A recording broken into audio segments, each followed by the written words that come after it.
Hello दोस्तों, स्वागत है हमारे YouTube चैनल में। आज हम लोग सीखने वाले हैं प्रश्नावली 3.1 का अगला नंबर। तो चलिए शुरू करते हैं।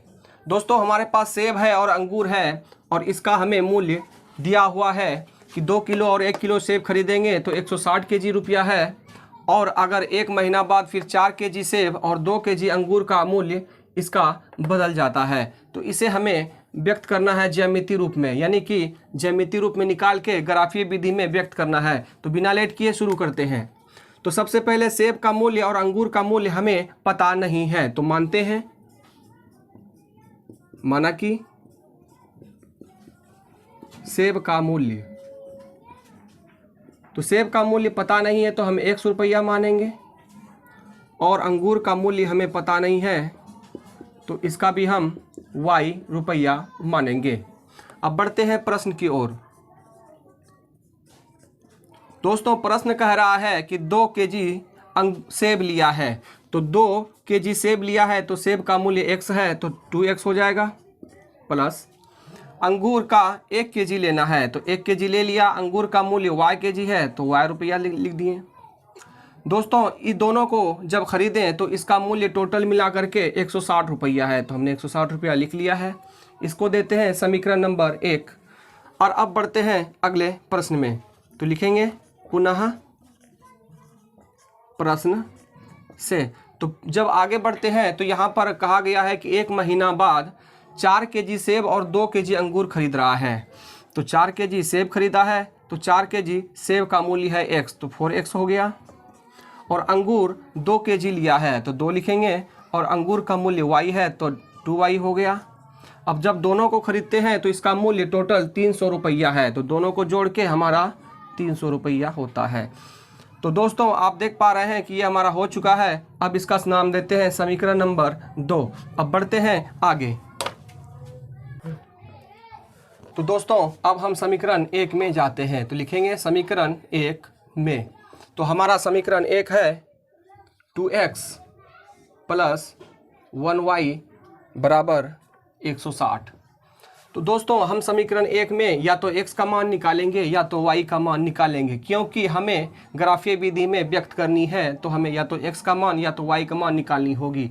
तो आसानी के लिए दोस्तों हमें y का मान निकालना बेहतर है, तो y का मान निकालेंगे। तो जब y का मान निकालेंगे तो हमें x वाले को उधर भेजना होगा।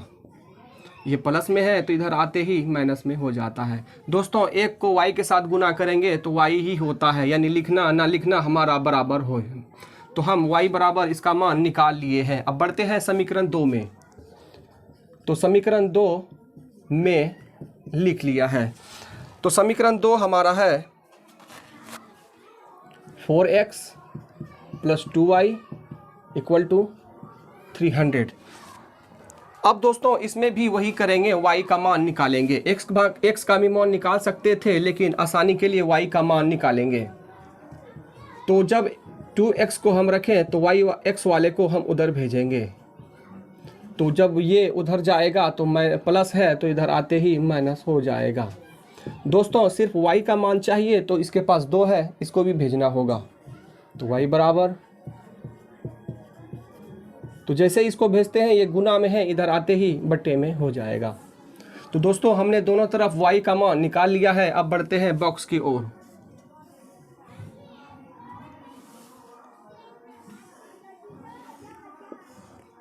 तो दोस्तों, इस बॉक्स में x और y का मान हमें मौखिक रूप से निकालनी है। तो सबसे पहले हम जाते हैं इसके पास। दोस्तों, अगर हम इसके पास इस ऐसा मान रखेंगे जिससे कि वो बनाने में हमें ग्राफ आसानी हो, तो हम क्या करते हैं, सबसे पहले हम इसका मान यहाँ पर जो है 50 रखते हैं। दोस्तों, तो आप देख पा रहे हैं कि अगर हम इसका मान x का मान 50 रखेंगे तो 50 को जब 2 से गुना करेंगे तो 2 गुना 50 इक्वल टू 100 होता है। तो 100 और 160 में घटाना है, तो 160 में जब हम 100 घटाएंगे तो हमारा 60 होता है, यानी x का मान 50 होगा तो y का मान 60 होगा। उसी प्रकार से अब दूसरा मान लेंगे। तो दोस्तों, अगर हम इसका मान यहाँ पे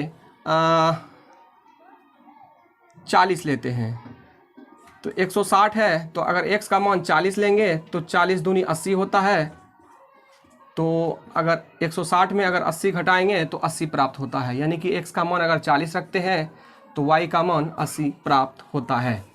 इसी प्रकार से अब बढ़ते हैं समीकरण 2 में।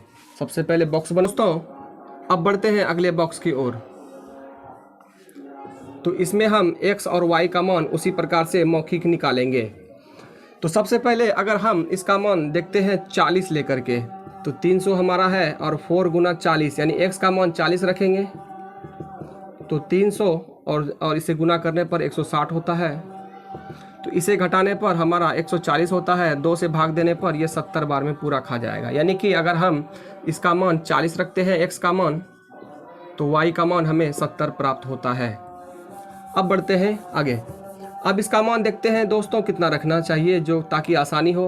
अब 50 रखते हैं, तो अगर हमने 50 रखा है तो 300 और इसको गुना करेंगे तो ये 200 होता है, और 300 में 200 घटाते हैं तो 100/2 यानी 50 मान आता है।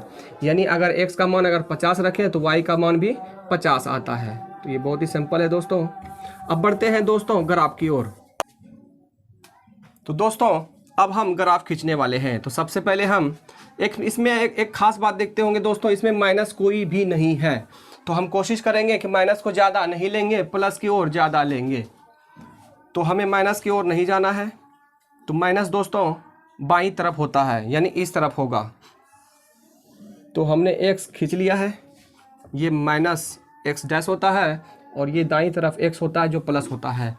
तो आप देख पा रहे हैं कि y में भी उसी प्रकार से माइनस नहीं है। तो माइनस नीचे होता है, प्लस ऊपर होता है। तो हम प्लस वाला लेंगे ज़्यादा, माइनस वाला ज़्यादा नहीं लेंगे क्योंकि हमारे पास नहीं है। तो हम लेते हैं, तो नीचे वाले को हम y डैश बोलते हैं क्योंकि माइनस है, और ऊपर वाले को y बोलते हैं ताकि प्लस है, और इस वाले बिंदा का मान 0 होता है। दोस्तों ये जो 0 है ये x का भी 0 है, y का भी 0 होता है। तो यहाँ पर 0 0 लिख सकते हैं, लेकिन लिखना उचित नहीं है। अब बढ़ते हैं आगे। x में देख पा रहे हैं कि सबसे ज़्यादा मान 40 और 50 ही आ पा रहा है। तो हम क्या करते हैं, 50 तक लेते हैं। तो x में सबसे ज़्यादा 50 है, 1 2 3 4 5। तो दोस्तों अगर हम 1 2 3 4 करके लेंगे तो 50 कम से कम 2 3 पे जाएगा। तो इससे बढ़िया है कि एक घर को हम 10 मानते हैं। तो 10 मानते हैं, 20 30 40 और 50, यानी एक घर को हमने 10 माना है। अब चलते हैं y की तरफ। तो y में देख पा रहे हैं कि दोस्तों सबसे ज़्यादा हमारा 80 है। तो हम 80 की ओर चलेंगे। 1 2 3 4 5 6 7 8।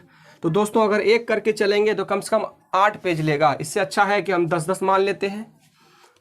10 20 30 40 50 60 70 और 80, और माइनस में हमारा कोई भी नहीं है तो हम नहीं लिखेंगे। अगर लिख भी दिए तो कोई गलती नहीं होगा।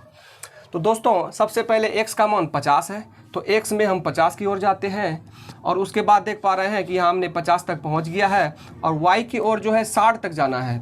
तो 50 से हमें y की ओर 60 जाना है। तो अंदाज़ा लगाएंगे तो आप देख पा रहे हैं कि यहाँ हमारा यहाँ पर 60 प्राप्त होता है। तो यहाँ x का 50 और y का 60, तो हम यहाँ पर लिखेंगे 50 और 60। तो दोस्तों हमने एक बिंदु बना लिया है। अब बढ़ते हैं आगे। x का 40 है तो x का 40 लेंगे, और y का 80 है। तो 40 से हम 80 की ओर चलेंगे। तो यहाँ से अगर बढ़ते हैं तो 80 हमारा यहाँ पर आके बनता है। तो इसका नाम देंगे 40 और 80। तो ये इस दोनों बिंदु को दोस्तों हम स्केल की मदद से दोनों को खींचेंगे। तो खींचते हैं।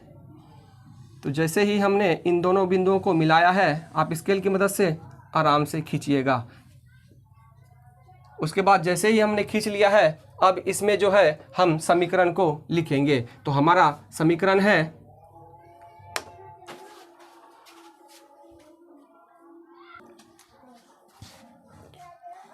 2x प्लस 1y बराबर 160। तो ये समीकरण 1 से बना है, तो इसमें समीकरण 1 का नाम देंगे।